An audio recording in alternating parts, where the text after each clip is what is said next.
ഈ വാർത്താപ്പകലിലെ പ്രധാന റിപ്പോർട്ടുകളുമായി വാർത്താമഴ ആരംഭിക്കുന്നു. ഞാൻ എസ് വിജയകുമാർ.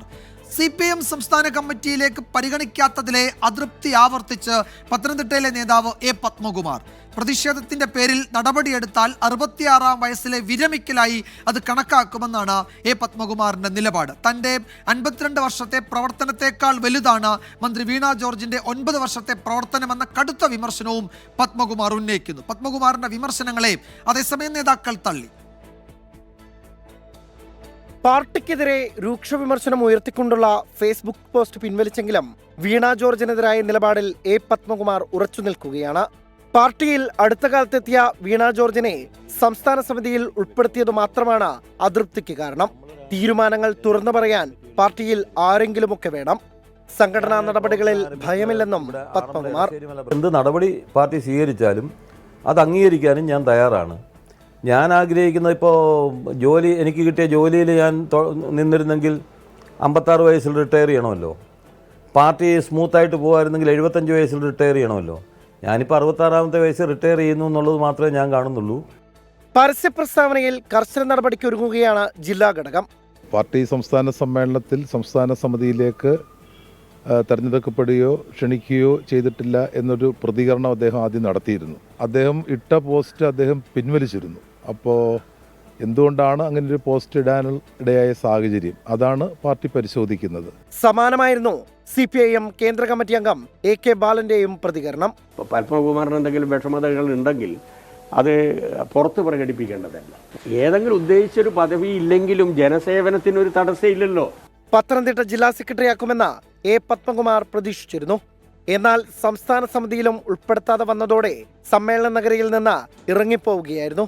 മറ്റന്നാൾ ചേരുന്ന CPIM ജില്ലാ കമ്മിറ്റി യോഗത്തിൽ പത്മകുമാറിനെതിരെ നടപടിയുണ്ടാകുമെന്നാണ് സൂചന. 24 പത്തനംതിട്ട. അതേസമയം എ പത്മകുമാറിനെ അനുനയിപ്പിക്കാൻ CPM ജില്ലാ സെക്രട്ടറി രാജു അബ്രഹാം എത്തിയിട്ടുണ്ട്. ആറന്മുളയിലെ അദ്ദേഹത്തിന്റെ വസതിയിലെത്തിയാണ് പത്മകുമാറിനെ കണ്ടത്. രാജു അബ്രഹാമിനോട് തന്റെ നിലപാട് പത്മകുമാർ വ്യക്തമാക്കിയിട്ടുണ്ട്. പിന്നീട് കാര്യങ്ങൾ സംസാരിക്കാമെന്ന് രാജു അബ്രഹാം പ്രതികരിച്ചു. ആ ദൃശ്യങ്ങളാണ് പ്രേക്ഷകർ കാണുന്നത്. AV ജയശങ്കർ പത്മകുമാറിന്റെ വസതിയിൽ നിന്ന് ചേരുന്നുണ്ട്. ജയശങ്കർ, ഈ കൂടിക്കാഴ്ച അവസാനിച്ചോ? മാധ്യമങ്ങളെ പിന്നീട് കാണിക്കാം, അല്ലെങ്കിൽ മാധ്യമങ്ങളുമായി പിന്നീട് സംസാരിക്കാം എന്നാണല്ലോ പത്മകുമാറിന്റെ വസതിയിലെത്തിയ CPM ജില്ലാ സെക്രട്ടറി പ്രതികരിച്ചത്. അപ്പോൾ ഇനിയിപ്പോൾ കൂടുതൽ പ്രതികരണത്തിന്റെ സാധ്യതയുണ്ടോ? ഏതെങ്കിലും തരത്തിൽ അനുനയത്തിന് പത്മകുമാർ വഴങ്ങുമോ? അപ്പോൾ പാർട്ടി നടപടിയെടുത്താൽ എടുക്കട്ടെ, അതൊരു റിട്ടയർമെന്റായി കണക്കാക്കാം എന്നാണല്ലോ അദ്ദേഹം നേരത്തെ പറഞ്ഞത്. അപ്പോൾ ആ നിലപാടിൽ ഉറച്ചു നിൽക്കുകയാണോ ഇപ്പോഴും പത്മകുമാർ? അതായത് വിജയകുമാർ, ഇവിടെ പത്മകുമാറിൻ്റെ ആറന്മുളയിലെ വസതിയിൽ ഈ യോഗം ഇപ്പോഴും രഹസ്യ ചർച്ച ഇപ്പോഴും പുരോഗമിച്ചുകൊണ്ടിരിക്കുകയാണ്. CPMൻ്റെ ജില്ലാ സെക്രട്ടറി രാജു അബ്രഹാമാണ് ഉള്ളിലുള്ളത്. അദ്ദേഹം രഹസ്യമായാണ് ഇത്തരത്തിലൊരു കൂടിക്കാഴ്ച നടത്തുന്നത്. വിജയകുമാർ, ഈ CPMനെ സംബന്ധിച്ച് വലിയ വിവാദിതകളോ മറ്റ് പ്രശ്നങ്ങളോ ഇല്ലാതെ കൊല്ലത്തെ സമ്മേളനം പൂർത്തിയാക്കാനായി. പക്ഷേ ആ സമ്മേളനം അവസാനിക്കുന്ന അവസാന മണിക്കൂറുകളിലാണ് ഈ പത്മകുമാർ ഇത്തരത്തിൽ സംസ്ഥാന സമിതിയിൽ ഉൾപ്പെടുത്താത്തതിൽ പ്രതിഷേധവുമായി വേദി വിട്ടത്. പിന്നാലെ 24 ആണ് ഇതുമായി ബന്ധപ്പെട്ട വാർത്ത ആദ്യം നൽകുന്നത്. ആദ്യ പ്രതികരണവും അവിടെ എത്തി. അതിനുശേഷമാണ് ഇത്തരത്തിൽ ഇത് വലിയ വിവാദങ്ങളിലേക്ക് കളം മാറിയത്. പിന്നാലെയാണ് ഇത്തരത്തിൽ അദ്ദേഹത്തിനെതിരെ കർശന നടപടി വേണമെന്നൊരു തീരുമാനം പാർട്ടിയുടെ സംസ്ഥാന ഘടകത്തിൽ ഉരുത്തിരിക്കുകയും പിന്നാലെ ഇതുമായി ബന്ധപ്പെട്ട് അദ്ദേഹത്തോട് പ്രഥമ ഘട്ട പരിശോധനയുടെ ഭാഗമായി ആശയവിനിമയം നടത്തി അദ്ദേഹം പാർട്ടിക്കൊപ്പം നിൽക്കുമോ എന്ന് പരിശോധിക്കുന്നതിന് വേണ്ടി CPMൻ്റെ ജില്ലാ സെക്രട്ടറിയെ ചുമതലപ്പെടുത്തി. അങ്ങനെയാണ് രാജു അബ്രഹാം 24 മണിക്കൂർ തികയുന്നതിന് മുമ്പ് പത്മകുമാറിൻ്റെ വീട്ടിലെത്തി ഇത്തരത്തിലൊരു ചർച്ച നടത്തുന്നത്. വീടിനുള്ളിൽ ഇപ്പോഴും ആ ചർച്ച പുരോഗമിക്കുകയാണ്. അല്പസമയം മുമ്പ് നമ്മൾ സംസാരിച്ചപ്പോൾ പത്മകുമാർ തൻ്റെ നിലപാടുകൾ ജില്ലാ സെക്രട്ടറിക്ക് മുന്നിൽ മാധ്യമങ്ങൾക്ക് മുമ്പിൽ പരസ്യമായി വീണ്ടും ആവർത്തിക്കുന്ന ഒരു സാഹചര്യം ഉണ്ടായി. നിലപാടിൽ നിന്ന് ഒരു വിട്ടുവീഴ്ചയുമില്ല, നിലപാട് തുറന്നു പറയുന്നു, അത് ആവർത്തിക്കുന്നു എന്നാണ് പറഞ്ഞത്. CPMൻ്റെ ജില്ലാ സെക്രട്ടറി രാജു അബ്രഹാം പറഞ്ഞത്. ഈ ചർച്ച പൂർത്തിയാകട്ടെ, അതിനുശേഷം സംസാരിക്കാം എന്നുള്ളൊരു നിർദ്ദേശമാണ് അദ്ദേഹം മാധ്യമങ്ങളോട് പറഞ്ഞത്. ഈ രാജു അബ്രഹാം CPMൻ്റെ ജില്ലാ സെക്രട്ടറി എന്നതിനപ്പുറം സംസ്ഥാന സമിതി അംഗം കൂടിയാണ്. അതുകൊണ്ട് തന്നെ സംസ്ഥാന സമിതിയുടെ ഒരു ദൗത്യം കൂടി ഏറ്റെടുത്തുകൊണ്ടാണ് ഇവിടെ ആറന്മുളയിലെ വീട്ടിലേക്ക് അദ്ദേഹം എത്തി എന്ന കാര്യത്തിൽ ഒരു സംശയവുമില്ല. എന്തായാലും ഈ ചർച്ചയിൽ എന്ത് തീരുമാനം ഉണ്ടാകും, ഇദ്ദേഹം പാർട്ടിക്ക് വഴങ്ങുമോ അതോ പാർട്ടിയോട് ഇടഞ്ഞു തന്നെ നിൽക്കുമോ എന്നത് കണ്ടറിയണം. പത്മകുമാർ പറയുന്നത് താൻ പാർട്ടിക്കെതിരല്ല, കമ്മ്യൂണിസ്റ്റ് തത്വശാസ്ത്രങ്ങൾക്ക് വിരുദ്ധമായി സംസ്ഥാന സമിതിയിൽ വീണ ജോർജിനെ എടുത്തതിലാണ് തനിക്ക് അതൃപ്തിയുള്ളത്. കേവലം പാർലമെന്ററി പദവികൾക്ക് വേണ്ടി മാത്രമാണ് അവർ പാർട്ടിയിലെത്തിയത്, ആ പദവിയോടുകൂടിയാണ് പാർട്ടിയിലെത്തിയത്. അതിനപ്പുറത്തേക്ക് പൊതുപ്രവർത്തന പരിചയമില്ല. പരിചയസമ്പത്തുള്ള ഒരുപാട് ആളുകൾ പുറത്തു നിൽക്കുമ്പോഴാണ് ഇത്തരത്തിൽ യുവാക്കൾക്ക് പ്രാതിനിധ്യം എന്ന പേരിൽ ഇത്തരത്തിൽ വീണ ജോർജിനെ പോലെയുള്ള ആളുകളെ പാർട്ടിയുടെ ഭാഗമാക്കുന്നത്. അതിൽ കടുത്ത വിയോജിപ്പുണ്ട്. ആ വിയോജിപ്പാണ് താൻ പങ്കുവച്ചത്. ആരെങ്കിലുമൊക്കെ പാർട്ടിയിൽ വിയോജിപ്പുകൾ പറയണ്ടേ, നടപടികളിൽ തനിക്ക് ഭയമില്ല, ലോക്കൽ കമ്മിറ്റി അംഗമായി പ്രവർത്തിക്കാൻ, ലോക്കൽ കമ്മിറ്റിയുടെ ഭാഗമായി പ്രവർത്തിക്കുന്നതിന് ഒരു പ്രശ്നവുമില്ല. അങ്ങനെയൊക്കെയാണ് രാവിലെ മുതൽ പറഞ്ഞു വെക്കുന്നത്.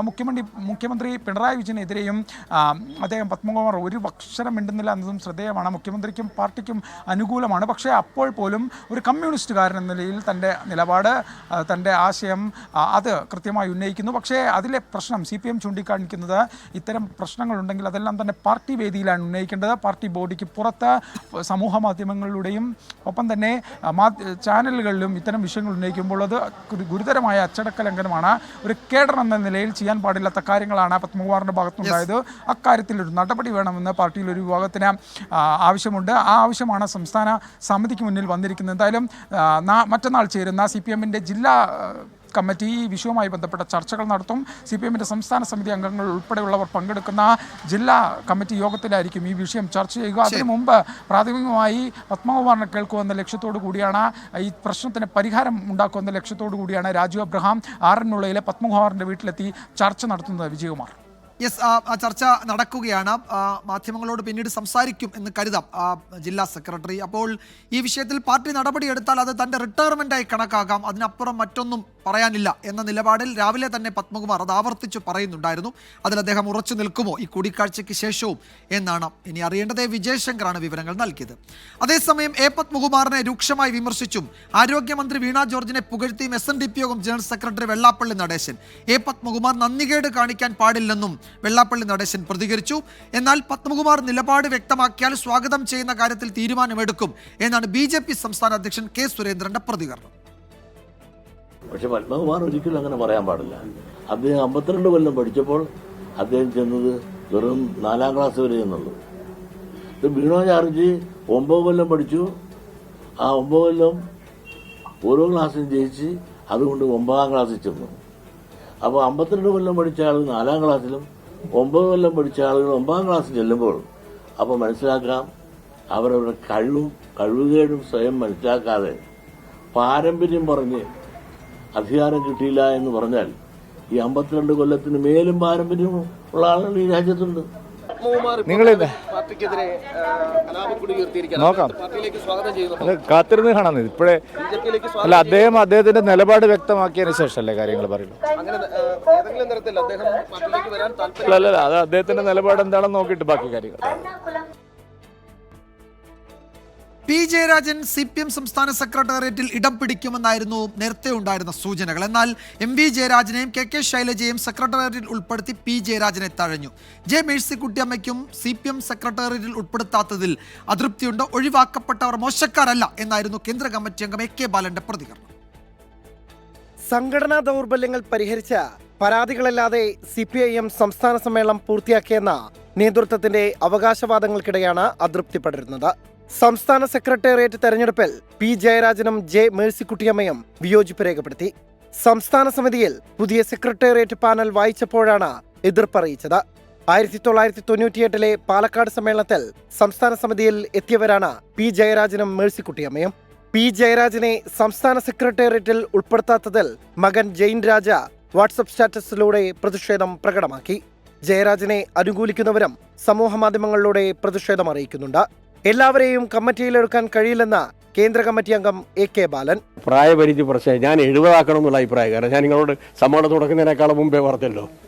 കാരണം പുതിയ ചെറുപ്പക്കാർക്ക് അവസരങ്ങൾ നൽകാൻ ഒരു 70 വയസ്സാണ് നന്നാകുക. സംസ്ഥാന സമ്മേളനം കൊടിയിറങ്ങിയതിന് പിന്നാലെ കണ്ണൂർ ജില്ലാ കമ്മിറ്റി അംഗം N. സുകന്യയുടെ ഫേസ്ബുക്ക് പോസ്റ്റും ചർച്ചകൾക്ക് വഴിവെച്ചു. എന്നാൽ ഫേസ്ബുക്ക് പോസ്റ്റ് ദുർവ്യാഖ്യാനം ചെയ്തതാണെന്ന് N. സുകന്യ 24-നോട്. ഞാൻ എന്റെ പ്രൊഫൈൽ പിക്ചർ മാറ്റിയപ്പോൾ അദ്ദേഹത്തിന്റെ ആ ഒരു വാചകം അതിന്റെ കൂടെ വെച്ചു എന്നുള്ളതല്ലാതെ അതിനെ മറ്റൊരു തരത്തിലും ദുർവ്യാഖ്യാനം ചെയ്യുന്നത് ശരിയല്ല എന്നാണ് എനിക്ക് പറയാനുള്ളത്. എൻ സുകന്യ സംസ്ഥാന കമ്മിറ്റിയിൽ എത്തുമെന്ന റിപ്പോർട്ടുകൾ പുറത്തു വന്നിരുന്നു.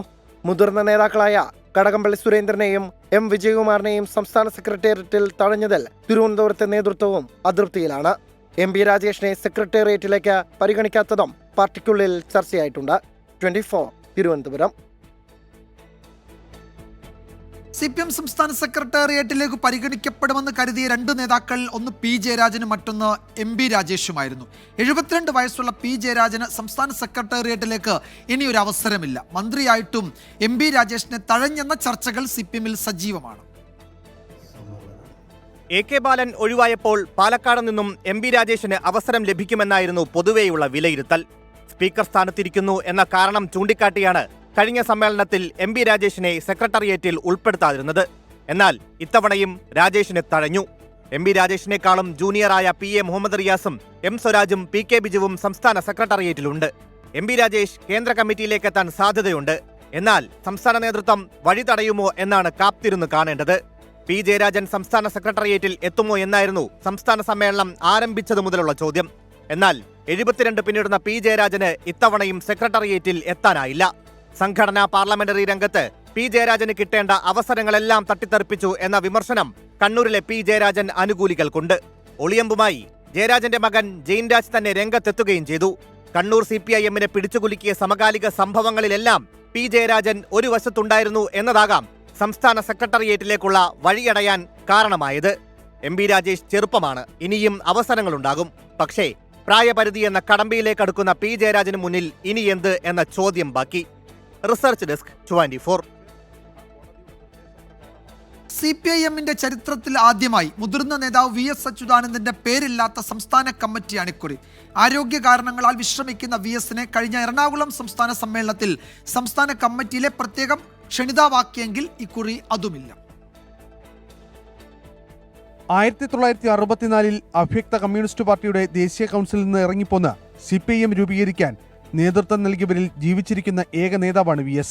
പ്രായപരിധി മൂലം കേന്ദ്ര കമ്മിറ്റിയിൽ നിന്നും സംസ്ഥാന സെക്രട്ടേറിയറ്റിൽ നിന്നും ഒഴിവാക്കപ്പെടുന്നവരെ സംസ്ഥാന കമ്മിറ്റിയിൽ പ്രത്യേക ക്ഷണിതാക്കളാക്കുന്നതായിരുന്നു സമീപകാലത്തെ CPIM-ന്റെ ചരിത്രം. കേന്ദ്ര കമ്മിറ്റിയിൽ നിന്ന് ഒഴിവാക്കപ്പെട്ടതോടെയാണ് VS-നെ സംസ്ഥാന കമ്മിറ്റിയിൽ നേരത്തെ പ്രത്യേക ക്ഷണിതാവാക്കിയത്.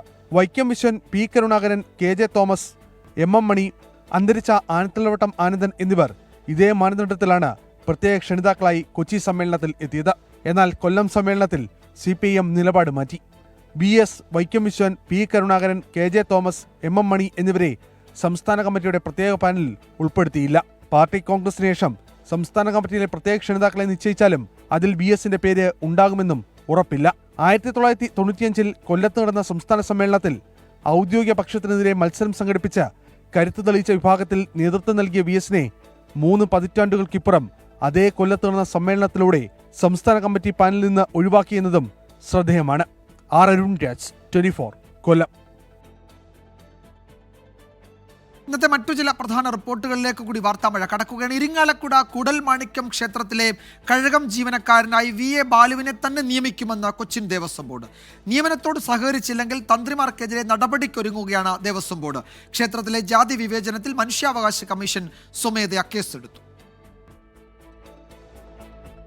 ജാതി വിവേചന വിവാദത്തിൽ മാധ്യമ വാർത്തകളുടെ അടിസ്ഥാനത്തിലാണ് മനുഷ്യാവകാശ കമ്മീഷൻ കേസെടുത്തത്. കൊച്ചിൻ ദേവസ്വം കമ്മീഷണറും കൂടൽമാണിക്യം എക്സിക്യൂട്ടീവ് ഓഫീസറും അന്വേഷണം നടത്തി 2 ആഴ്ചകളിൽ റിപ്പോർട്ട് നൽകാനും കമ്മീഷൻ അംഗം V ഗീത നിർദ്ദേശം നൽകി. കഴകം ജോലിയിൽ നിയമിതനായ VA ബാലുവിനോട് കൊച്ചിൻ ദേവസ്വം ബോർഡ് വിശദീകരണം തേടും. ആവശ്യമെങ്കിൽ തന്ത്രിമാർക്കെതിരെ നടപടിയെടുക്കുമെന്നും ദേവസ്വം ചെയർമാൻ CK ഗോപി. ജാതിപരമായിട്ട് ആക്ഷേപിച്ചെന്നുള്ള രീതിയിൽ എന്തെങ്കിലും പരാതി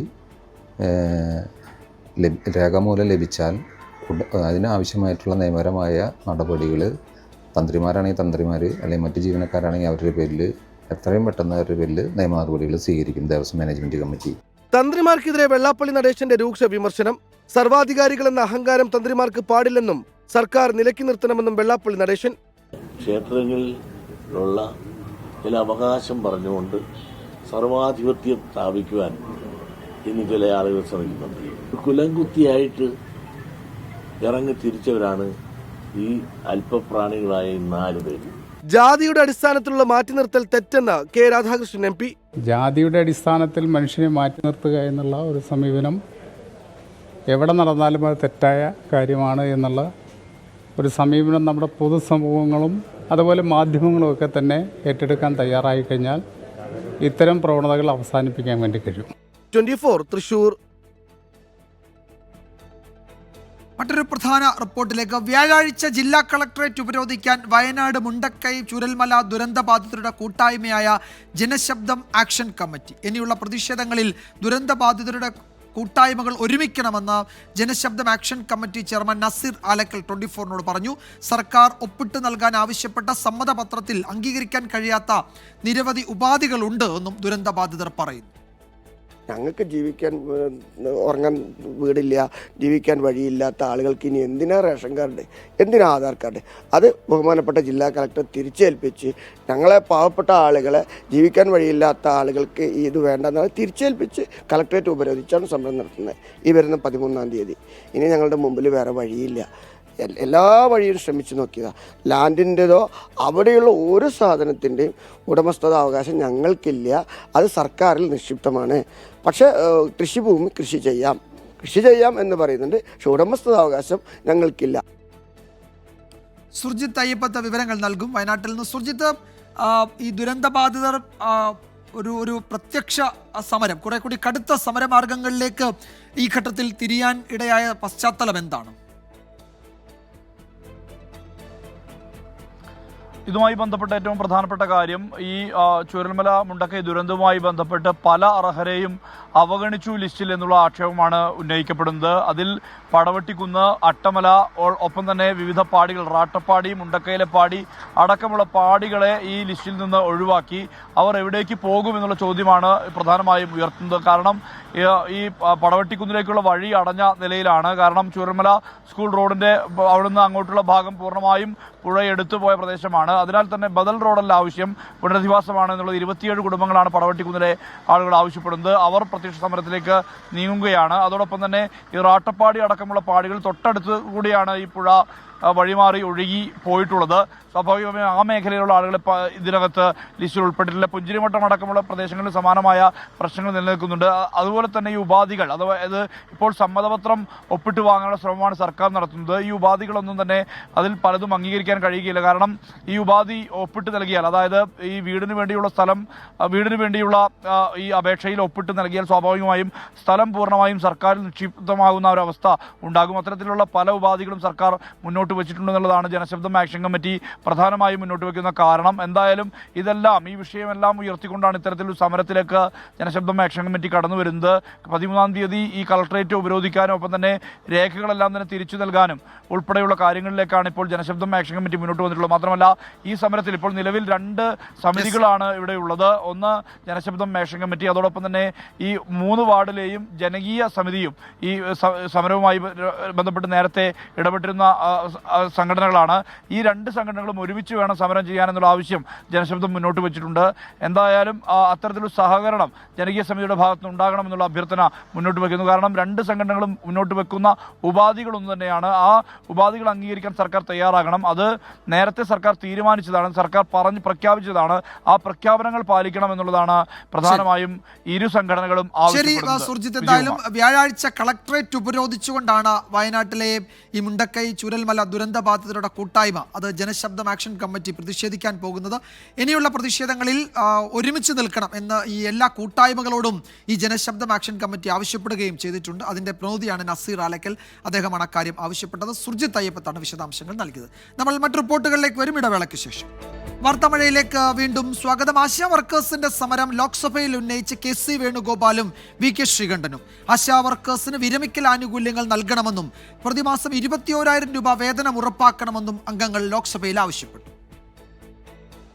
Asha workers treated to be actually as the health warriors of this country. They are getting 233 rupees per day. That also, that remuneration also not getting regularly. Now they are agitating into the secretariat. State government is blaming totally them. State government is totally blaming them. They are criticizing the agitations. They are criticizing the old people. Central government is blaming state government. State is blaming center. Center is blaming state. Sir, who is responsible? കഴിഞ്ഞ ഒരു മാസക്കാലമായി കേരളത്തിലെ ആശാ വർക്കർമാർ തിരുവനന്തപുരം സെക്രട്ടേറിയറ്റിന് മുമ്പിൽ സത്യാഗ്രഹ സമരം നടത്തുകയാണ്. വളരെ ന്യായമായിട്ടുള്ള പ്രധാനപ്പെട്ട 3 ആവശ്യങ്ങളാണ് അവരുന്നയിക്കുന്നത്. ഇക്കാലം അത്രയും വെറും 7000 രൂപയാണ് മാസം അവർക്ക് അലവൻസ് ആയിട്ട് ലഭിക്കുന്നത്.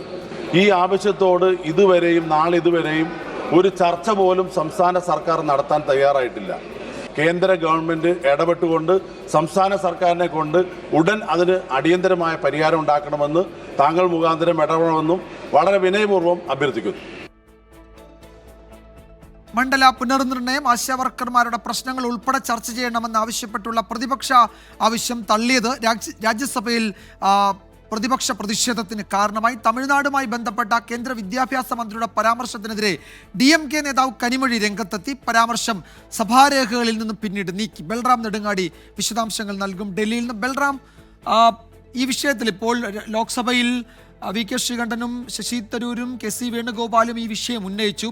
ആരോഗ്യമന്ത്രിയുടെയോ മറ്റോ പ്രതികരണം ഈ പ്രശ്നത്തിൽ ഉണ്ടായിട്ടുണ്ടോ സഭയിൽ? വിജയകുമാർ, പാർലമെന്റിന്റെ ബജറ്റ് സമ്മേളനത്തിന്റെ 2ാം പാദം പ്രധാനമായും ഉദ്ദേശിച്ചിരിക്കുന്നത് ബജറ്റുമായി ബന്ധപ്പെട്ട ധനബില്ലുകൾ പാസാക്കുന്നതിന് വേണ്ടിയാണ്. എന്നാൽ ഒട്ടേറെ വിഷയങ്ങൾ പ്രതിപക്ഷം ഈ സമ്മേളനത്തിൽ ഉന്നയിക്കാൻ നേരത്തെ തന്നെ തീരുമാനിച്ചിട്ടുണ്ട്. അതിൽ ഏറ്റവും പ്രധാനപ്പെട്ട ഒന്ന് കേരളത്തെ സംബന്ധിച്ചിടത്തോളം ആശാ വർക്കർമാരുടെ വിഷയമാണ്. ലോക്സഭയിൽ കേരളത്തിൽ നിന്നുള്ള 4 അംഗങ്ങളാണ് ഇന്ന് ഈ വിഷയം ഉന്നയിച്ചത്. Sasi Tharoor MP, KC Venugopal MP, കൂടാതെ VK Sreekandan MP, Shafi Parambil MP എന്നിവരാണ്. 2 കാര്യങ്ങളാണ് KC വേണുഗോപാൽ MP ഈ വിഷയത്തിൽ ചൂണ്ടിക്കാണിച്ചത്. 21,000 രൂപ വേതനം ഉറപ്പാക്കുക ആശാവർക്കർമാർക്ക്, ഒപ്പം തന്നെ അവർക്ക് വിരമിക്കൽ ആനുകൂല്യങ്ങൾ നൽകുക എന്നീ ആവശ്യങ്ങൾ ഉന്നയിച്ചു. എന്നാൽ കേന്ദ്രവും സംസ്ഥാനവും ചർച്ച ചെയ്ത് ഈ പ്രശ്നത്തിന് പരിഹാരം കാണണം എന്ന നിർദ്ദേശമാണ് ഈ വിഷയത്തിൽ ശശി തരൂർ MP മുന്നോട്ട് വെച്ചത്. കേന്ദ്രവും സംസ്ഥാനവും പരസ്പരം പഴിചാരുകയാണ് ആശാവർക്കർമാരുടെ കാര്യത്തിൽ എന്നുള്ളതാണ് MP മാർ ലോക്സഭയിൽ ചൂണ്ടിക്കാണിച്ച ഒരു കാര്യം എന്നുള്ളത്. ബൽറാം തുടരുക. ഇപ്പോൾ അതിലേക്ക് വരാം. ഇപ്പോൾ രാജു എബ്രഹാം പത്തനംതിട്ടയിൽ മാധ്യമങ്ങളെ കാണുന്നുണ്ട്. പത്മകുമാറിനെ കണ്ടതിന് ശേഷമാണ് ആ പ്രതികരണത്തിൽ. പാർട്ടി വേദികളിലാണ് പരിശോധിക്കേണ്ടത്. സംഘടനാപരമായിട്ട് മാത്രമേ ഞങ്ങൾക്കത് പരിശോധിക്കാൻ കഴിയുകയുള്ളൂ. അടുത്ത ദിവസം ചേരുന്ന ജില്ലാ സമിതി യോഗത്തിൽ അദ്ദേഹം കൂടി പങ്കെടുക്കുമായിരിക്കും. അദ്ദേഹത്തിന് പങ്കെടുക്കുമെന്നാണ് നമ്മൾ പ്രതീക്ഷിക്കുന്നത്. ജില്ലാ കമ്മിറ്റിയുടെ യോഗം എല്ലാവരെയും അറിയിച്ചിട്ടുണ്ട്. അദ്ദേഹത്തിന് പങ്കെടുക്കാം, അദ്ദേഹത്തിന് വേണമെങ്കിൽ അവധി ചോദിക്കാം. എല്ലാ ഓപ്ഷനും അദ്ദേഹത്തിനുണ്ട്. സംസ്ഥാന സമ്മേളനത്തിലെ പല ചർച്ചകൾക്കിടയിൽ ഈ വടക്കോട്ടുള്ളവരെ മാത്രം പരിഗണിക്കുന്നുള്ളൂ, പരിഗണിക്കുന്നില്ല. അപ്പോൾ അതോടൊക്കെ ചേർത്ത് വെച്ച് വായിക്കണോ അദ്ദേഹത്തിന്റെ ഈ പരാമർശങ്ങൾ? അങ്ങോട്ടേക്ക് മാത്രം കൊണ്ടുപോകുന്ന ഒരു അതിർത്തിയുടെ കുറ്റി വായിക്കണം. അത്തരത്തിലേക്കുള്ള ഒരു ചർച്ച അവിടെ വന്നിട്ടില്ല. പാർട്ടി സംസ്ഥാന കമ്മിറ്റി അംഗങ്ങൾ അത് പ്രവർത്തനത്തിൻ്റെ അടിസ്ഥാനത്തിൽ ഏത് ജില്ലയിൽ നിന്നും ഏത് ഭാഗത്തു നിന്നും ഒക്കെ വരാവുന്ന കാര്യങ്ങൾ തന്നെയാണ്. അതിനകത്ത് അങ്ങനെ ഒരു പ്രാദേശികമായിട്ടുള്ളൊരു അടിസ്ഥാനത്തിലല്ല സംസ്ഥാന കമ്മിറ്റിയിലേക്ക് ആളുകൾ. പത്തനംതിട്ടയിൽ നിന്ന് സംസ്ഥാന കമ്മിറ്റിയിലേക്ക് വരാൻ യോഗ്യതയായവരുടെ എണ്ണം കൂടുതലുണ്ടോ കുറവാണോ, അതോ എന്താ നിലവിലുള്ള അവസ്ഥ? സംഘടനാപരമായി പത്തനംതിട്ട ജില്ല മെമ്പർഷിപ്പ് കുറവുള്ള ജില്ലയാണ്. അപ്പോൾ അത്തരം ഒരു ജില്ലയിൽ നമുക്ക് കൂടുതൽ സംസ്ഥാന കമ്മിറ്റി അംഗങ്ങളെ പ്രതീക്ഷിക്കാൻ കഴിയത്തില്ല. ഇപ്പം തന്നെ നമുക്കറിയാം വയനാടിൽ പത്തനംതിട്ട പോലെ തന്നെ മെമ്പർഷിപ്പ് കുറവുള്ള ജില്ലയാണ്. ആ ജില്ലയിൽ പുതിയൊരു ജില്ലാ സെക്രട്ടറി വന്നപ്പോൾ നിലവിൽ ഉണ്ടായിരുന്ന ഒരു സംസ്ഥാന കമ്മിറ്റി അംഗത്തെ ഒഴിവാക്കേണ്ടി വന്നു. കാരണം 3-ൽ പരിമിതപ്പെടുത്താൻ വേണ്ടിയാണ്. അതെല്ലാം നമ്മുടെ കൺമുമ്പിൽ നമ്മൾ കാണുന്ന കാര്യങ്ങൾ തന്നെയാണ്. പ്രായോഗികമായി അതാണ് പാർട്ടിയുടെ ഒരു കീഴ്വഴക്കം. പ്രകോപനങ്ങൾ ഉണ്ടാക്കുക ഞങ്ങൾക്കങ്ങനെ തോന്നിയിട്ടില്ല. അദ്ദേഹം ഒരു അഭിപ്രായം പറഞ്ഞു. ആ അഭിപ്രായം സംബന്ധിച്ചാണ് നമ്മൾക്കത് സംഘടനാപരമായി, കാരണം അദ്ദേഹത്തിൻ്റെ ഘടകത്തിൽ ചർച്ച ചെയ്യേണ്ട വിഷയങ്ങളാണ്. പത്മകുമാറിനെ സംബന്ധിച്ച് ഞാൻ രാവിലെ തന്നെ പറഞ്ഞിരുന്നു. അദ്ദേഹം MLA എന്ന നിലയിൽ വളരെ പ്രാഗൽഭ്യം തെളിയിച്ച വ്യക്തിയാണ്. ജില്ലയിൽ മാത്രമല്ല DYFIയുടെ സംസ്ഥാന വൈസ് പ്രസിഡന്റ് എന്ന നിലയിൽ സംസ്ഥാനം ഒട്ടാകെ നിറഞ്ഞു നിന്ന വ്യക്തിയാണ്. ദേവസ്വം ബോർഡ് പ്രസിഡന്റ് എന്ന നിലയിൽ വളരെ സത്യസന്ധമായി അദ്ദേഹം പ്രവർത്തിച്ച ആളാണ്. വലിയ കഴിവുള്ള വ്യക്തി തന്നെയാണ്. അപ്പോൾ അദ്ദേഹത്തെ പോലെയുള്ള ആളുകൾ തീർച്ചയായിട്ടും പാർട്ടിക്കൊപ്പം ഉണ്ടാവണം എന്നുള്ളത് തന്നെയാണ്. ഒരു പ്രധാന പ്രശ്നം സ്ഥാനക്കയറ്റത്തിന്റെ മാനദണ്ഡം. അതായത് വർഗ വിഭജന സംഘടനകളിൽ പ്രവർത്തിക്കുന്നവർക്ക് ഉപരി പാർലമെന്ററി സ്ഥാനത്തുള്ള ആളുകളെ മാത്രം അവരെ സ്ഥാനക്കയറ്റത്തിന് പരിഗണിക്കുന്നു എന്നുള്ളൊരു വലിയ ആരോപണം ഉന്നയിച്ചിട്ടുണ്ട്. പാർലമെന്ററി രംഗത്ത് പ്രവർത്തിക്കുന്ന ആളുകൾ അതിൽ പ്രധാനമായും മന്ത്രിമാരാകുമ്പോൾ നയപരമായ തീരുമാനമെടുക്കുന്ന ഒരു സമിതിയിൽ തീർച്ചയായിട്ടും അവർ ഉണ്ടാവേണ്ടതുള്ളത് കൊണ്ടാണ് അവരെ ക്ഷണിക്കപ്പെട്ട ആളുകളായിട്ട് പാർട്ടി എടുക്കുന്നത്. അപ്പോൾ സി രവീന്ദ്രനാഥ് മന്ത്രിയായിരുന്നപ്പോൾ അദ്ദേഹം സംസ്ഥാന സമിതി അംഗമല്ലായിരുന്നു. അപ്പോൾ സംസ്ഥാന സമിതിയിൽ അദ്ദേഹത്തിൻ്റെ അഭിപ്രായങ്ങൾ പറയുക എന്ന ലക്ഷ്യത്തോടു കൂടിയാണ് അദ്ദേഹത്തെ സംസ്ഥാന കമ്മിറ്റിയിലേക്ക് ക്ഷണിതാവായി എടുത്തിട്ടുള്ളത്. അപ്പോൾ അവിടെ അതാണ് കേരളത്തിൽ നയരൂപീകരണം നടത്തുന്ന ഒരു സമിതി സംസ്ഥാന സമിതിയാണ്. അപ്പോൾ ആ നിലയിൽ പാർലമെൻ്ററി രംഗം ചുമതലപ്പെട്ട വ്യക്തി എന്ന നിലയിൽ, കാരണം വീണ ജോർജിന് പാർലമെൻ്ററി രംഗത്താണ് ചുമതലപ്പെടുത്തിയിരിക്കുന്നത്. അതോടൊപ്പം തന്നെ സംഘടനാ രംഗത്ത് പ്രത്യേക ചുമതലകൾ ഞങ്ങൾ വീണ ജോർജിന് നൽകിയിട്ടില്ല. അപ്പോൾ അതെല്ലാം നമുക്ക് ഇനിയും വരുന്ന ദിവസങ്ങളിൽ പരിശോധിക്കേണ്ട വിഷയങ്ങളാണ്. ആ വിഷയങ്ങളെല്ലാം പരിശോധിച്ച് സംഘടനാപരമായ തീരുമാനമെടുക്കും.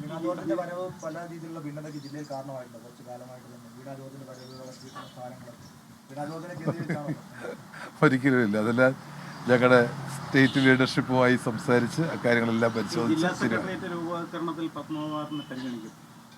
അയ്യോ, അതൊന്നും ഞാൻ ഇവിടെ മീഡിയയുടെ മുന്നിൽ പറയാൻ കഴിയുന്ന ഒരാളല്ല, പറയാൻ കഴിയത്തുമില്ല. സ്റ്റേറ്റ് സെക്രട്ടറി, ജില്ലാ സെക്രട്ടറി രൂപീകരണമൊക്കെ സംസ്ഥാന സെക്രട്ടറി പങ്കെടുത്ത് ആ യോഗത്തിൽ അതിൻ്റെ കാര്യങ്ങളെല്ലാം വളരെ വിശദമായി അവലോകനം ചെയ്ത് ഉള്ള ഒരു രൂപീകരണമാണ് ജില്ലാ സെക്രട്ടേറിയറ്റ് സംബന്ധിച്ച് സാധാരണഗതിയിൽ.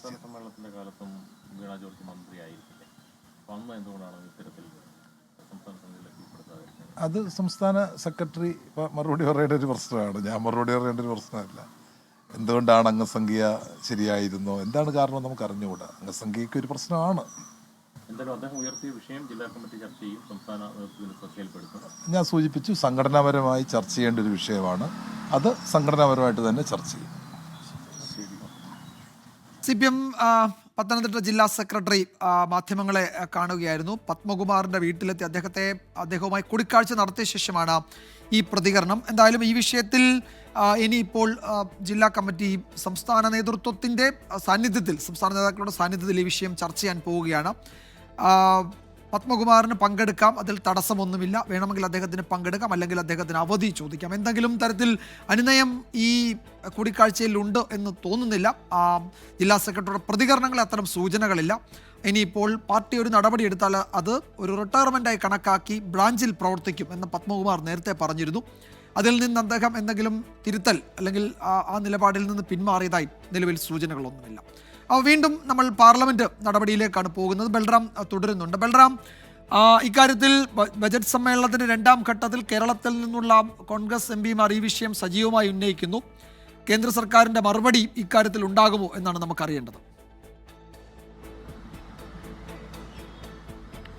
തീർച്ചയായും വിജയകുമാർ, ഈ വിഷയത്തിൽ ഒരു വിഷയമായി തന്നെ കേരളത്തിൽ നിന്നുള്ള MPമാർ ഇക്കാര്യം ഉന്നയിച്ചിട്ടുണ്ട്. 4 പേർ ലോക്സഭയിൽ ഇക്കാര്യം സംസാരിച്ചു. കൂടാതെ സഭ നിർത്തിവെച്ച് ചർച്ച ചെയ്യണമെന്നാവശ്യപ്പെട്ടുള്ള അടിയന്തര പ്രമേയ നോട്ടീസുകളായും വിഷയം സഭയിൽ ഉന്നയിക്കപ്പെട്ടിട്ടുണ്ട്. രാജ്യസഭയിൽ ഈ വിഷയം ഉന്നയിച്ചത്, അതേസമയം ഈ വിഷയം ചൂണ്ടിക്കാണിച്ച് നോട്ടീസ് നൽകിയത് CPIM MP ഡോക്ടർ വി ശിവദാസനാണ്. അത് തള്ളപ്പെട്ടു, നോട്ടീസ് ആവശ്യം എന്നുള്ളത്. അതേസമയം അപ്രതീക്ഷിതമായി ആശാവർക്കർമാരുടെ വിഷയം ഇന്ന് ഉന്നയിച്ചത് ഹരിയാനയിൽ നിന്നുള്ള BJP അംഗം ആയ മുൻ വനിതാ കമ്മീഷൻ അധ്യക്ഷ കൂടിയായ രേഖ ശർമ്മയാണ്. ആശാവർക്കർമാർക്ക് രാജ്യവ്യാപകമായി തന്നെയുള്ള കുറഞ്ഞ വേതനം, അത് അവർക്കുണ്ടാക്കുന്ന ബുദ്ധിമുട്ടുകൾ ഉൾപ്പെടെയുള്ള കാര്യങ്ങൾ വിശദമായി തന്നെ രേഖ ശർമ്മയും സഭയിൽ ഉന്നയിച്ചിട്ടുണ്ട്. ഈ ഒരു പശ്ചാത്തലത്തിൽ ഇക്കാര്യത്തിൽ സർക്കാരിൽ നിന്നും മറുപടി ഉണ്ടാകുമെന്ന് തന്നെയാണ് പ്രതീക്ഷിക്കുന്നത്. ഇന്ന് ഉണ്ടായില്ലെങ്കിൽ പോലും വരും ദിവസങ്ങളിൽ ഇക്കാര്യത്തിൽ സർക്കാരിന്റെ ഭാഗത്തു നിന്ന്, ആരോഗ്യമന്ത്രിയുടെ ഭാഗത്തു നിന്നും ഈ വിഷയത്തിൽ ഒരു പ്രതികരണം ഉണ്ടാകുമെന്ന് തന്നെയാണ് പ്രതീക്ഷിക്കുന്നത്. വിജയകുമാർ. യെസ്, ബൽറാം നെടുങ്ങാടിയാണ് വിവരങ്ങൾ നൽകിയത്. ലോക്സഭയിൽ ആശാ വർക്കേഴ്സിന്റെ കേരളത്തിലെ സമരം ഉന്നയിച്ചു, കോൺഗ്രസ് MPമാർ ഉന്നയിച്ചു. KC വേണുഗോപാൽ നേതൃത്വം നൽകി. ശശി തരൂരും VK ശ്രീകണ്ഠനും ഒക്കെ അക്കാര്യത്തിൽ കേന്ദ്ര ഇടപെടൽ ആവശ്യപ്പെട്ടിട്ടുണ്ട്. കേന്ദ്ര ആരോഗ്യ മന്ത്രാലയത്തിന്റെ പ്രതികരണം ഈ വിഷയത്തിൽ വൈകാതെ ഉണ്ടാകുമെന്നാണ് ഞങ്ങളുടെ ഡൽഹി ബ്യൂറോ റിപ്പോർട്ട് ചെയ്യുന്നത്. ഇപ്പോൾ വരുന്ന മറ്റൊരു രാഷ്ട്രീയ പ്രതികരണത്തിലേക്കാണ് വാർത്താമഴ കടക്കുന്നത്. CPM-ലെ പ്രായപരിധി മാനദണ്ഡത്തിൽ കടുത്ത വിമർശനവുമായി മുതിർന്ന നേതാവ് ജി സുധാകരൻ. 75 വയസ്സ് തികയാൻ മാസങ്ങളുടെ വ്യത്യാസമുള്ളവർക്ക് നേതൃത്വത്തിൽ തുടരാൻ അവസരമൊരുങ്ങിയെന്ന് ജി സുധാകരൻ കുറ്റപ്പെടുത്തി. 75 വയസ്സ് എപ്പോൾ തികയുന്നു അപ്പോൾ സ്ഥാനമൊഴിയണം, അതാണ് മാനദണ്ഡം. ആ മാനദണ്ഡം മനസ്സിലാക്കി താൻ സ്വയം ഒഴിഞ്ഞതാണ് എന്നും സുധാകരൻ പറഞ്ഞു. പലരും പ്രായം മറച്ചു വെച്ചിരിക്കുന്നുണ്ടല്ലോ, പലയിടത്തും എല്ലാവർക്കും അറിയാമല്ലോ. പ്രായം മറച്ചു വെച്ച് പലരും ഇരിക്കുന്നുണ്ട് പലയിടത്തും. ഇപ്പോഴും നാട്ടുപുറത്തുള്ളവർക്ക് അറിയില്ല. അവരിരുന്നുകൊണ്ട് സന്തോഷം, അവർക്ക് അതിലിരിക്കുന്ന ഒരു ആഗ്രഹവും ഒരു സന്തോഷമാണെങ്കിൽ നമ്മളെന്തിനാ തടയുന്നത്? അവരിരിക്കട്ടെ. 1-2 മാസം കഴിഞ്ഞ് 75 വയസ്സാവുന്നവരുണ്ടല്ലോ കണ്ടു. അപ്പോൾ അവർക്ക് അവരുടെ പ്രായപരിധി കഴിഞ്ഞ് പിന്നെ 3 വർഷം കിട്ടുന്നുണ്ടല്ലോ. അതിനെപ്പറ്റി എന്ത് പറയുന്നു? 75 വയസ്സ് ഏത് ദിവസമാകുന്നു അന്ന് ഒഴിഞ്ഞാൽ മതി. എന്നെ സംബന്ധിച്ച് എനിക്ക് ശരിക്കും ആവുന്നതിന് മുമ്പ് ഞാൻ ഒഴിഞ്ഞുകൊടുത്ത ആളായതുകൊണ്ട് എനിക്ക് അതേപ്പറ്റി കൂടുതൽ പറയാനുണ്ട്. മനീഷ് മഹിപാൽ വിവരങ്ങൾ നൽകും ആലപ്പുഴയിൽ നിന്ന്. മനീഷ്, കടുത്ത വിമർശനമാണല്ലോ അദ്ദേഹം ഉന്നയിക്കുന്നത്. ഈ പ്രായം മറച്ചു വെച്ച് കമ്മിറ്റികളിൽ പലയിടത്തും ആളുകൾ തുടരുന്നുണ്ടല്ലോ, നാട്ടുകാർക്ക് നാട്ടുമ്പുറത്തുള്ളവർക്ക് അറിയാവുന്ന കാര്യമാണല്ലോ എന്ന് അദ്ദേഹം പറയുന്നു. അത് നേതൃത്വം മറുപടി വരേണ്ട വിഷയമാണ്. ഇനി 75 എന്നുള്ള പ്രായപരിധി, ആ പ്രായം തികയാൻ 2-3 മാസം ബാക്കിയുള്ളവർക്ക് അതിൻ്റെ ആനുകൂല്യത്തിൽ അടുത്ത 3 വർഷം കൂടി സംസ്ഥാന കമ്മിറ്റികളിൽ അല്ലെങ്കിൽ കമ്മിറ്റികളിൽ തുടരാൻ അവസരം ഒരുങ്ങുന്നു. അതിനെപ്പറ്റി എന്താണ് പറയാനുള്ളത് എന്ന് അദ്ദേഹം ചോദിക്കുന്നു. മാധ്യമങ്ങളോടല്ല ഈ ചോദ്യം, പാർട്ടി നേതൃത്വത്തോടാണ് ചോദിക്കേണ്ടത്. നേരത്തെ അദ്ദേഹം നമ്മളോട് പറഞ്ഞതാണ്, കുറേ വർഷം സജീവമായി പ്രവർത്തിക്കാൻ, ഏത് തലത്തിലും പ്രവർത്തിക്കാൻ പറ്റുന്ന ആരോഗ്യസ്ഥിതിയും ഒക്കെ ഉള്ളയാളാണ് താൻ. പക്ഷേ പാർട്ടി തീരുമാനമെടുത്തപ്പോൾ അതിന് നിന്നുകൊടുത്തു, വഴങ്ങിക്കൊടുത്തു എന്ന്. അപ്പോൾ ഇക്കാര്യത്തിലെ അമർഷം, അതൃപ്തി, അത് ഇങ്ങനെ പല ഘട്ടങ്ങളായി അദ്ദേഹം പറയുകയാണല്ലേ?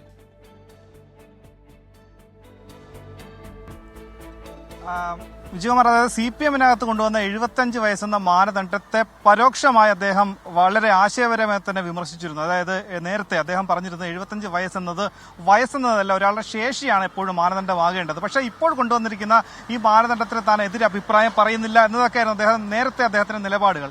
പക്ഷേ ഇപ്പോൾ സമ്മേളനത്തിന് ശേഷം ചില ആളുകളെ സംബന്ധിച്ചുള്ള ഒരു പ്രതികരണമാണ് അദ്ദേഹം പറയുന്നത്. 75 വയസ്സ് നിലവിലായില്ല എന്നതിന്റെ പേരിൽ മാത്രം സംസ്ഥാന സെക്രട്ടേറിയറ്റിൽ ഉൾപ്പെട്ട ചില ആളുകളുണ്ട്. എന്താണെങ്കിലും നമുക്ക് അദ്ദേഹം പേര് പറഞ്ഞില്ലെങ്കിൽ നിലവിൽ EP ജയരാജനും ഒപ്പം തന്നെ TP രാമകൃഷ്ണനും ഒക്കെ തന്നെ 75 വയസ്സ് അടുത്ത ഏതാനും മാസങ്ങൾക്കുള്ളിൽ പൂർത്തിയാകുന്നവരാണ്. അവർക്ക് 78 വയസ്സ് വരെ ഏകദേശം ഈ കണക്ക് പ്രകാരം അടുത്ത സമ്മേളന കാലയളവ് വരെ 78 വയസ്സ് വരെ അവർക്ക് സംസ്ഥാന സെക്രട്ടേറിയറ്റിലടക്കം സംസ്ഥാന ഈ കമ്മിറ്റികൾ തുടരാൻ സാധിക്കും. പക്ഷേ തന്നെ സംബന്ധിച്ച് താൻ ബ്രാഞ്ച് തലത്തിൽ പ്രവർത്തിച്ച് വന്നയാളാണ്, ബ്രാഞ്ച് കമ്മിറ്റിയിൽ വന്നു.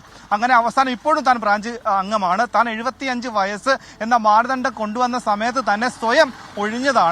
പക്ഷെ ഇവിടെ പല ആളുകളും അങ്ങനെ ഒഴിയാൻ സന്നദ്ധരാകുന്നില്ല. 75 വയസ്സ് ആകുന്ന ആ ദിവസം തന്നെ അങ്ങനെ ഒരു മാനദണ്ഡം കൊണ്ടുവരികയാണെങ്കിൽ ആ ദിവസം തന്നെ ഒഴിയണം. അതാണ് ഭാവിയിൽ വേണ്ടത്. താൻ ആ മാനദണ്ഡം മനസ്സിലാക്കി സ്വയം ഒഴിഞ്ഞയാളാണ്. അതുപോലെ ഇനിയും ഉണ്ടാകണം.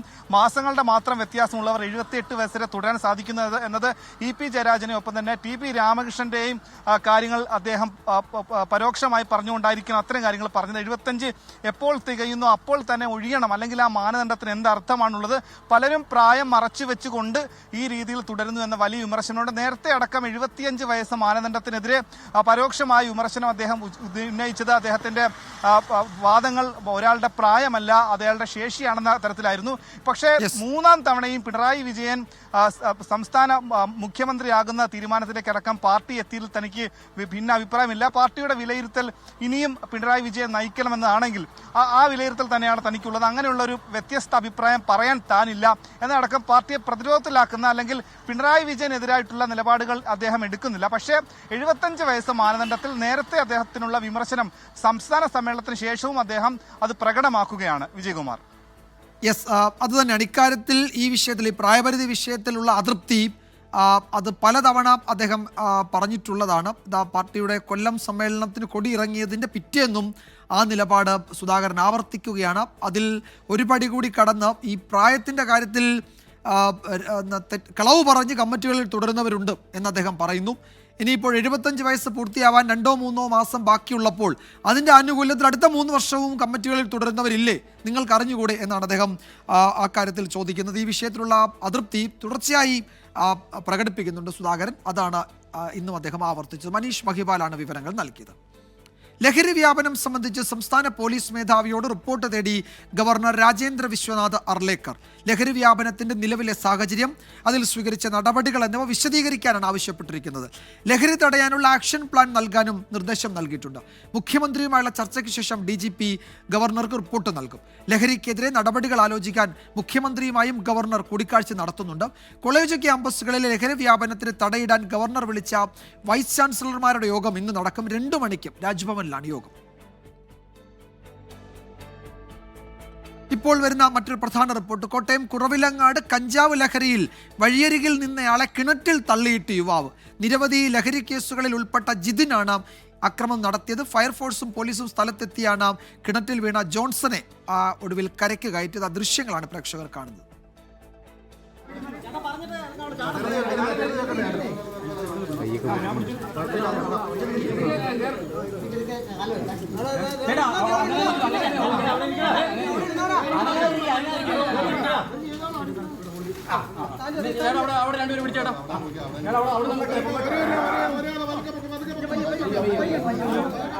ടോബി ജോൺസൺ വിവരങ്ങൾ നൽകും കോട്ടയത്ത്. ടോബി, ഇത് ഇന്നലെ രാത്രിയോ മറ്റോ ആണോ ഈ അക്രമം നടന്നത്? വഴിയരികിൽ നിന്നയാളെ ലഹരിക്കടിമയായ ഒരാൾ കിണറ്റിൽ തള്ളിയിടുക, ഇത് എപ്പോൾ നടന്നതാണ് ടോബി?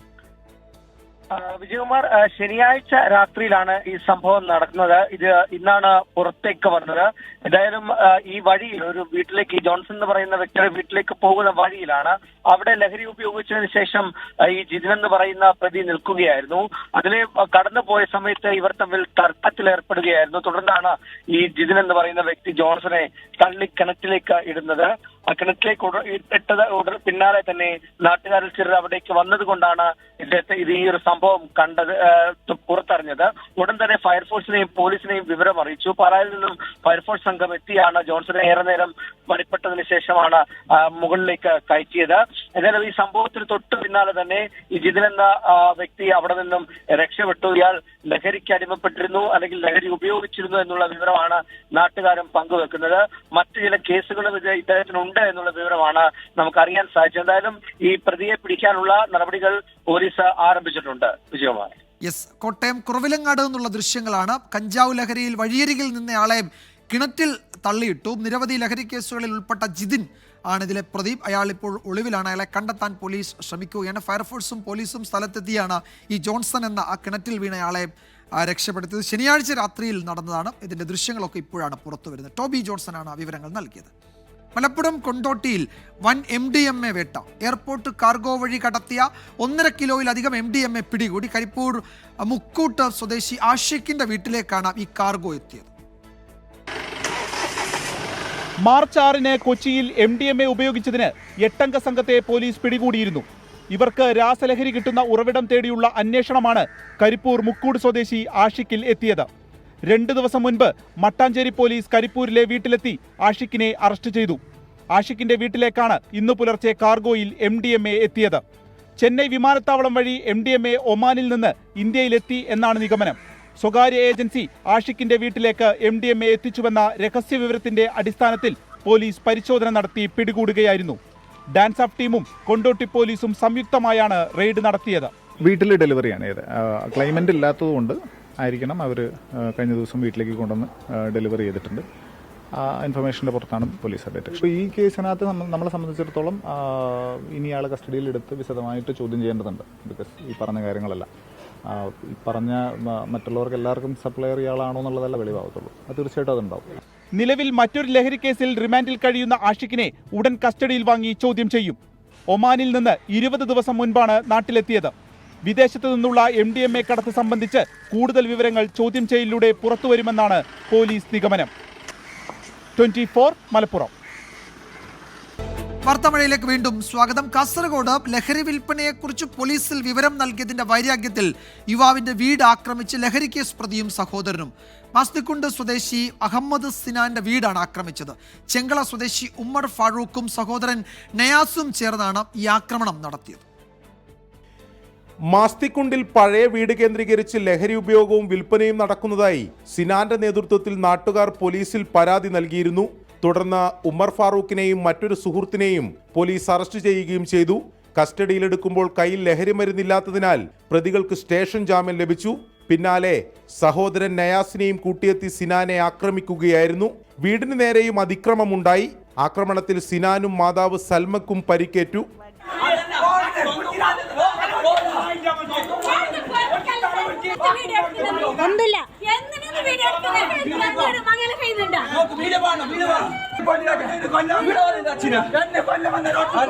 അങ്ങനെ ഓരോ ഞങ്ങൾക്ക് വധഭീഷണിയെല്ലാം മുടക്കിയിട്ടുണ്ടായിരുന്നു. അതിന് പള്ളിയിലേക്ക് പോകുന്ന സമയത്ത് ഓറ് ഇരുമ്പിൻ്റെ റാഡെല്ലാം കൊണ്ട് വന്നിട്ട് ആക്രമിച്ചതാണ്. തലക്കും ഇവിടെ ഈ ഭാഗത്തും ഒത്ത് കുറേ എടുത്ത് അടിയുണ്ട്. ഇവിടെല്ലാം കൈക്കെല്ലാം കൊണ്ടിട്ടുണ്ട്. തലക്കെല്ലാം അടിച്ചിന്. എന്തോ ഭാഗ്യത്തിനാണ് രക്ഷപ്പെട്ടത്. വന്നിട്ട് തച്ച് പൊടിയാക്കും. ലാസ്റ്റ് പോയിട്ട് വന്നിട്ട് വടിയാ ഇരുമ്പ് എന്തെന്നറിയില്ല കൊണ്ടിട്ട് അതിനോടും തച്ച് ഞാൻ തടുക്കാകുമ്പോൾ കൊണ്ട്. പ്രതികൾക്കെതിരെ ജാമ്യമില്ലാ വകുപ്പ് പ്രകാരം വിദ്യാനഗർ പോലീസ് കേസെടുത്തു. 24 Kasaragod. Cinema makeup man Ranjith Gopinathan ഉൾപ്പെട്ട ഹൈബ്രിഡ് കഞ്ചാവ് കേസിൽ തുടരന്വേഷണത്തിന് എക്സൈസ്. ഓപ്പറേഷൻ ക്ലീൻ സ്റ്റേറ്റിന്റെ ഭാഗമായി സിനിമാ ലൊക്കേഷനുകൾ കേന്ദ്രീകരിച്ച് നിരീക്ഷണം ശക്തമാക്കും. പിടിയിലാകുമ്പോൾ 45 ഗ്രാം മാത്രമേ കണ്ടെടുക്കാനായുള്ളൂ എന്നതിനാൽ രഞ്ജിത്തിനെ ഇന്നലെ സ്റ്റേഷൻ ജാമ്യത്തിൽ വിട്ടിരുന്നു.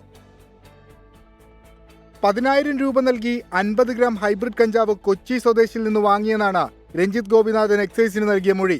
കേസിൽ കൂടുതൽ അറസ്റ്റുകൾക്ക് സാധ്യതയുണ്ട്. രഞ്ജിത്ത് സിനിമാ മേഖലയിലെ മറ്റാർക്കെങ്കിലും കഞ്ചാവ് കൈമാറിയിട്ടുണ്ടോ എന്നതിലും എക്സൈസ് അന്വേഷണം ആരംഭിച്ചു. രഞ്ജിത്ത് ഗോപിനാഥന്റെ വീട്ടിലും സലൂണിലും നടത്തിയ പരിശോധനയിൽ കഞ്ചാവിന്റെ അംശങ്ങൾ കണ്ടെത്തിയിരുന്നു. 3 വർഷമായി കഞ്ചാവ് ഉപയോഗിക്കുന്ന വ്യക്തിയാണെന്ന് ഇയാൾ മൊഴി നൽകിയിട്ടുണ്ട്. സിനിമാ മേക്കപ്പ് മാൻ പിടിയിലായതിനു പിന്നാലെ ഓപ്പറേഷൻ ക്ലീൻ സ്റ്റേറ്റിന്റെ ഭാഗമായി സിനിമാ ലൊക്കേഷനുകൾ കേന്ദ്രീകരിച്ച നിരീക്ഷണം ശക്തമാക്കാനാണ് എക്സൈസ് തീരുമാനം. എന്നാൽ കൃത്യമായ വിവരങ്ങളുടെ അടിസ്ഥാനത്തിൽ മാത്രമേ ലൊക്കേഷനുകളിൽ പരിശോധന നടത്തുകയെന്നും എക്സൈസ് അറിയിച്ചു. വിഷ്ണു സുരേഷ്, 24 കൊച്ചി. കാസർഗോഡ് പൈവെളികയിലെ പെൺകുട്ടിയുടെയും യുവാവിന്റെയും മരണം ആത്മഹത്യയെന്ന് പ്രാഥമിക പോസ്റ്റ്മോർട്ടം റിപ്പോർട്ട്. മൃതദേഹത്തിന് 20 ദിവസത്തിലധികം പഴക്കമുണ്ട് എന്നാണ് കണ്ടെത്തൽ. കേസിൽ പോലീസ് നടപടിക്കെതിരെ ഹൈക്കോടതി രൂക്ഷ വിമർശനം ഉന്നയിച്ചു. ഇരുവരുടെയും മരണം ആത്മഹത്യയാണെന്ന പോലീസ് നിഗമനം ശരിവെക്കുന്നതാണ് പോസ്റ്റ്മോർട്ടം റിപ്പോർട്ടിലെ പ്രാഥമിക വിവരങ്ങൾ. മൃതദേഹത്തിന് 20 ദിവസത്തിലേറെ പഴക്കമുണ്ട്. വിശദമായ പരിശോധനയ്ക്കായി സാമ്പിളുകൾ ഫോറൻസിക് ലാബിലേക്ക് അയച്ചു. എന്നാൽ ആത്മഹത്യയിലേക്ക് നയിച്ച കാരണത്തെ സംബന്ധിച്ച് പോലീസിന് വ്യക്തതയില്ല. ഇരുവരുടെയും മൊബൈൽ ഫോണുകൾ സൈബർ വിഭാഗത്തിന് കൈമാറി. അതേസമയം മരിച്ച പ്രദീപിനെതിരെ പെൺകുട്ടി പഠിച്ച സ്കൂളിലെ അധ്യാപകർ 2 വർഷം മുൻപ് ചൈൽഡ് ലൈനിൽ പരാതി നൽകിയിരുന്നു. അന്ന് തുടർ നടപടി ഉണ്ടായില്ലെന്ന് പെൺകുട്ടിയുടെ മാതാവ് പറഞ്ഞു. സ്കൂൾക്ക് കംപ്ലൈൻറ്റ് പോയിട്ടുണ്ടെന്ന് HM പറഞ്ഞിട്ടുണ്ടായി. അങ്ങനെ ആടെ പോയിട്ട് ഞാനെല്ലാം സംസാരിച്ചിന്. ആടെ കാസർഗോഡ് വിദ്യാനഗറിൽ പോയിട്ട് ഞങ്ങൾ പോയിക്കൊണ്ടുണ്ടല്ല, ഈ കാറിലെല്ലാം പോയിക്കൊണ്ടുണ്ടായി. മാത്രമല്ല ഇത്ര സംശയം എന്തുണ്ടായിട്ടില്ല. ഈടെ വരാനില്ല, ഞങ്ങൾ പോകുമ്പോൾ ഞാൻ വിളിക്കാം. ഇല്ല ഉള്ളിലെല്ലാം വരല്ലവ. ഇരുവരെയും കാണാതായതിനെ തുടർന്ന് പോലീസ് സ്വീകരിച്ച നടപടിയിൽ വീഴ്ച സംഭവിച്ചുവെന്നാണ് ഹൈക്കോടതിയുടെ നിരീക്ഷണം. VIP-യുടെ മകളാണെങ്കിൽ പോലീസ് ഇങ്ങനെ കാണിക്കുമോ എന്ന് ഹൈക്കോടതി ചോദിച്ചു. അന്വേഷണ ഉദ്യോഗസ്ഥൻ നാളെ കോടതിയിൽ കേസ് ഡയറിയുമായി ഹാജരാകണമെന്നാണ് കോടതി നിർദ്ദേശം. 24 കാസർഗോഡ്. ഇടുക്കി പരുന്തുംപാറയിൽ അനധികൃതമായി നിർമ്മിക്കുന്ന റിസോർട്ടിനെതിരെയുള്ള നടപടി ഒഴിവാക്കാൻ കുരിശു പണിത് ഉടമ. സർക്കാർ ഭൂമിയിലെ അനധികൃത നിർമ്മാണത്തിന് സ്റ്റോപ്പ് മെമ്മോ നൽകാൻ ജില്ലാ കളക്ടർ ഉത്തരവിട്ടിരുന്നു. ഇതിന് പിന്നാലെയാണ് കുരിശു നിർമ്മാണം പൂർത്തിയാക്കിയത്.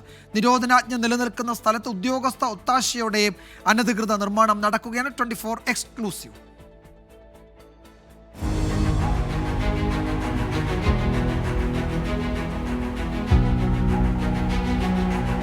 സർക്കാർ ഭൂമിയിലെ അനധികൃത റിസോർട്ട് നിർമ്മാണം വാർത്തയാക്കാൻ 24 സംഘം ഫെബ്രുവരി 28-ന് ദൃശ്യങ്ങൾ പകർത്തുമ്പോൾ ഇങ്ങനെ ഒരു കുരിശ് ഇവിടെ ഉണ്ടായിരുന്നില്ല. അനധികൃത നിർമ്മാണത്തിന്റെ വാർത്ത പുറത്തു വന്നതോടെ മാർച്ച് 2-ന് ഇടുക്കി ജില്ലാ കളക്ടർ സ്റ്റോപ്പ് മെമ്മോ നൽകാൻ ഉത്തരവിട്ടതുമാണ്. അപ്പോഴും ഇല്ലാതിരുന്ന കുരിശ് ഇന്ന് പൂർണ്ണമായും പണി പൂർത്തിയാക്കി.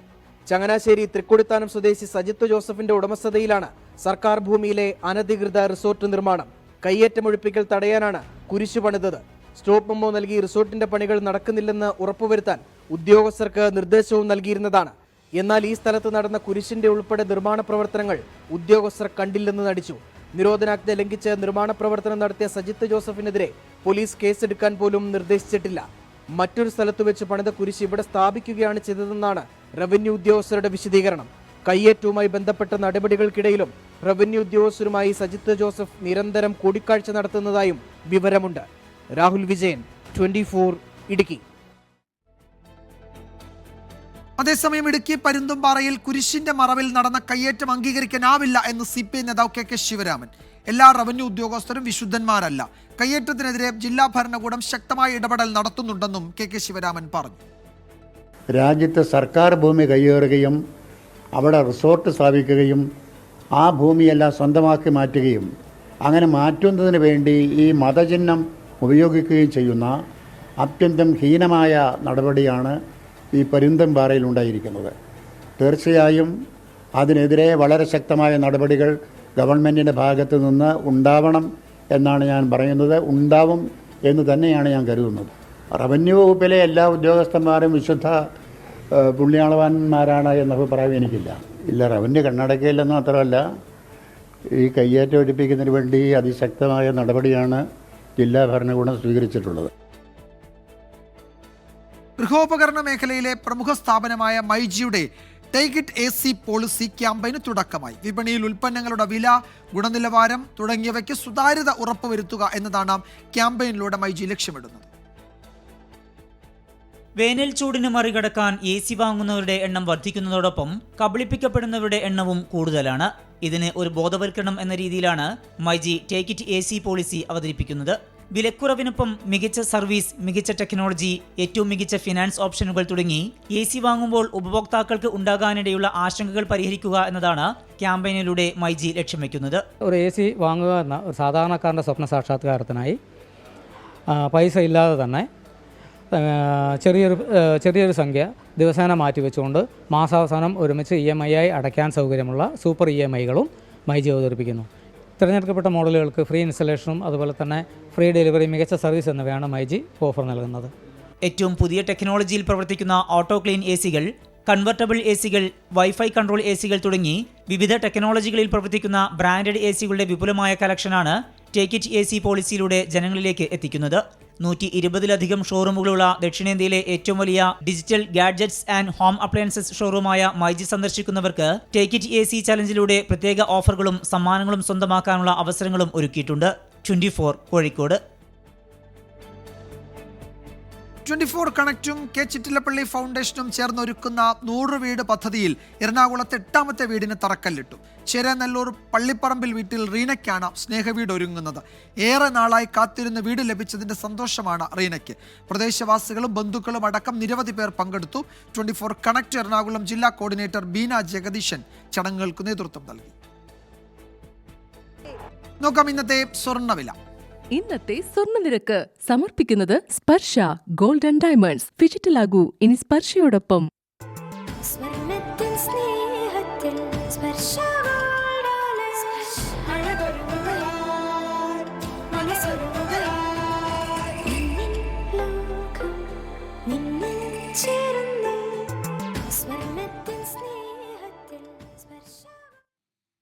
കാലാവസ്ഥാ റിപ്പോർട്ട്. കാലാവസ്ഥ സമർപ്പിക്കുന്നത് Berger paints 100 years of trust.